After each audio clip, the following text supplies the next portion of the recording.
नमस्कार दोस्तों, आज 10 अप्रैल में सभी को विश्व होम्योपैथी दिवस की हार्दिक शुभकामनाएं। आज के दिन मैं आपसे अपना एक स्लोगन शेयर कर रही हूँ।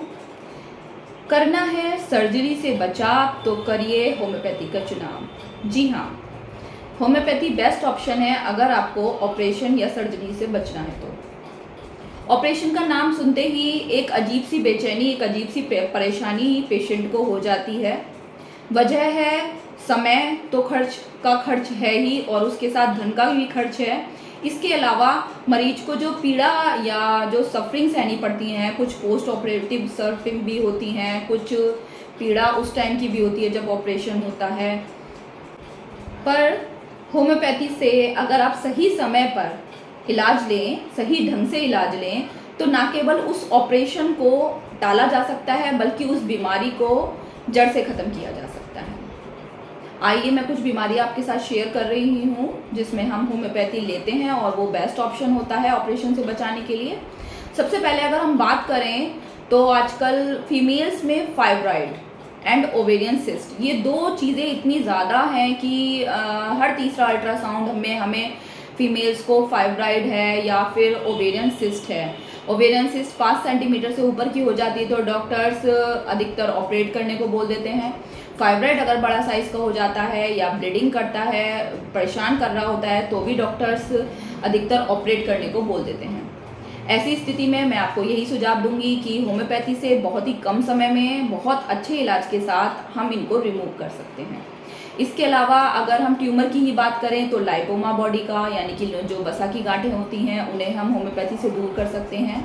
कई बार पेशेंट को ब्रेस्ट नोड्यूल्स हो जाता है, जो दवाई खाती रहती हैं फीमेल्स पर वो नहीं जाता है, और उसी को एक तरह से फाइब्रोएडिनोमा कहते हैं, यानी कि ट्यूमर ऑफ ब्रेस्ट। अगर वो बिनाइन है तो मैलिग्नेंसी की तरफ नहीं गया है, यानी कि ज़्यादा खतरनाक नहीं है, तो ऐसी स्थिति में होम्योपैथी आपके लिए बेस्ट ऑप्शन है।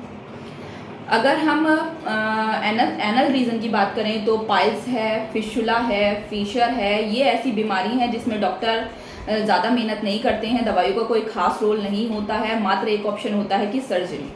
ऐसी स्थिति में सबसे बेस्ट चुनाव है होम्योपैथी का।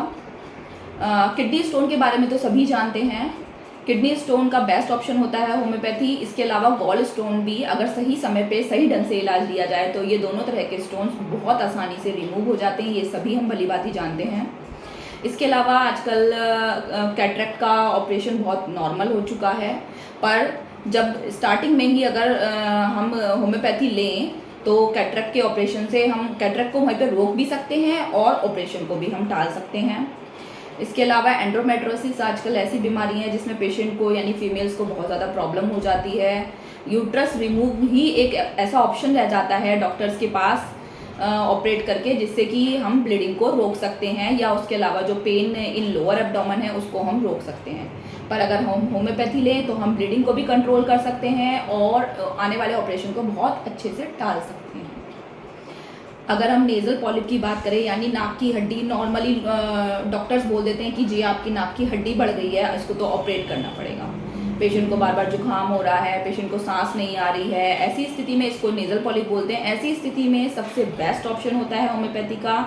बहुत ही कम समय में नेज़ल पॉलिप्स या फिर यूट्राइन पॉलिप्स, इन सभी को हम बहुत आराम से रिमूव कर लेते हैं होम्योपैथी के द्वारा।